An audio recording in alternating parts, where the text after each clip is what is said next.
नमस्कार दोस्तों, मैं हूं इंद्र मोहन शर्मा और आप देख रहे हैं परत दर परत व्यूज चैनल। परत दर परत व्यूज चैनल के विश्लेषण कार्यक्रम में आज का सब्जेक्ट है, क्या सरकार किसानों की सुनेगी।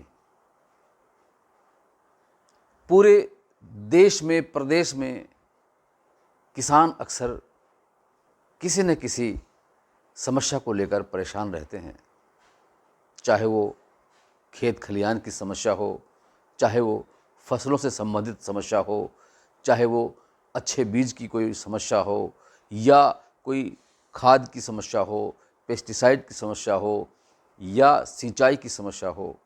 यानी कि कुल मिलाकर जो किसान दिन रात अपने खेत खलिहान में फसलों की उपज को बढ़ाने के लिए दिन रात मेहनत करता है, वहीं उसको दूसरी तरफ अपनी फसलों की सुरक्षा के लिए, और अगर वो फसल प्राकृतिक विपदा की वजह से या किसी अन्य वजह से ख़राब हो जाए तो उसकी खराबा का मुआवज़ा लेने के लिए उसे दर दर भटकना पड़ता है।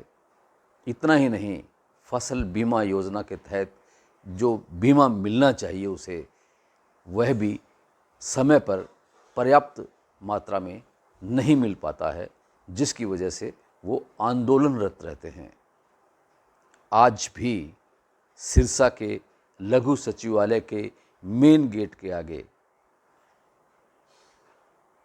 किसानों ने अपनी मांगों के समर्थन में प्रदर्शन किया। इतना ही नहीं, उन्होंने मुख्यमंत्री मनोहर लाल के पुतले को भी फूंक करके अपने रोष का इजहार किया।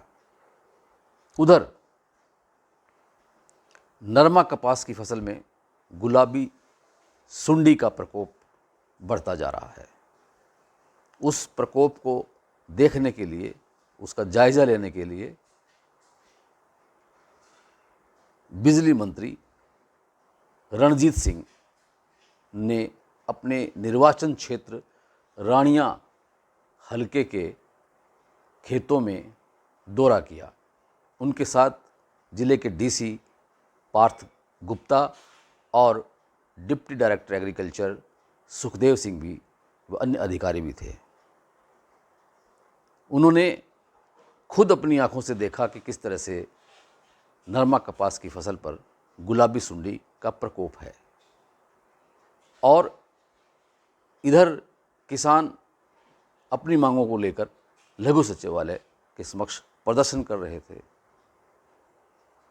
अब सवाल ये उठता है कि क्यों इस तरह से किसानों को जूझना पड़ता है, और हर साल ऐसा होता है, और यह साल दर साल पिछले लंबे अरसे से चला आ रहा है।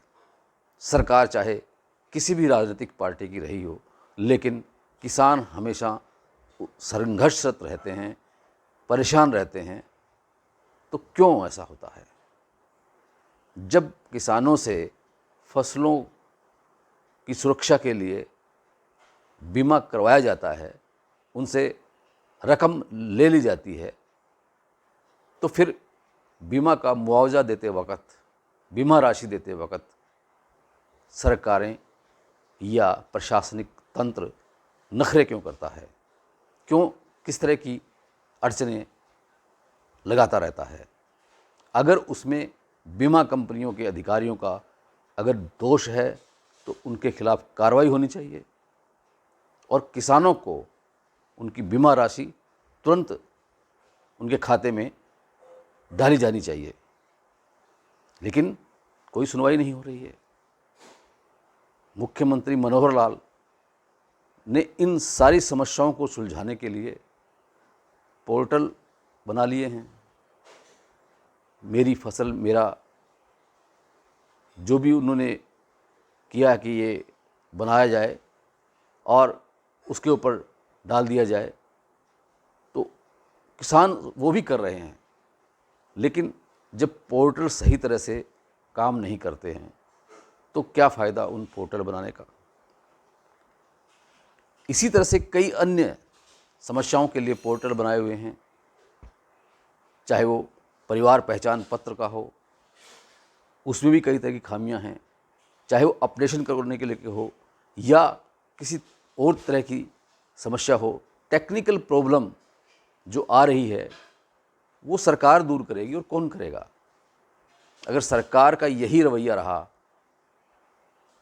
तो जल्द ही आने वाले दिनों में चुनाव होने वाले हैं। जनता सब जानती है, किसान सब जानते हैं, और किसानों ने देखा भी है कि किस तरह से उन्होंने लगातार 18 महीनों तक केंद्र सरकार के 3 काले कानूनों को रद्द करवाने के लिए, चाहे वो गर्मी हो, बरसात हो, सर्दी हो, दिन रात धरनारत रहे थे।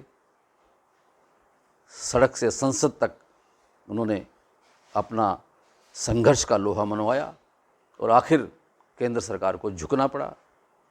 प्रधानमंत्री नरेंद्र मोदी को वो तीनों काले कानूनों को, कृषि कानूनों को रद्द करना पड़ा, वापस लेना पड़ा।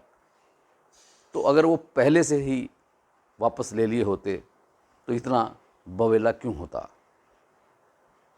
तो सत्ता में जो बैठे हुए, चाहे वो प्रधानमंत्री हों, चाहे वो मुख्यमंत्री हों, चाहे मंत्री हों, अभी भी वक्त है वो इन किसानों की, या जो भी परेशान लोग हैं, चाहे वो आशा वर्कर हैं, चाहे वो बिजली कर्मचारी हैं, चाहे वो अन्य कर्मचारी हैं, चाहे वो साधारण लोग हैं, चाहे वो आम लोग हैं, चाहे वो मध्यम वर्ग के लोग हैं, चाहे वो अमीरी वर्ग के लोग हैं, अगर उनकी परेशानी, समस्या जायज़ है तो उसका समाधान तत्काल होना चाहिए, वरना जनता सब जानती है, सब अपना हिसाब कर लेगी। विश्लेषण कार्यक्रम में आज इतना ही।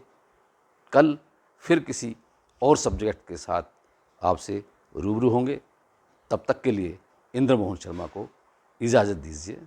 धन्यवाद।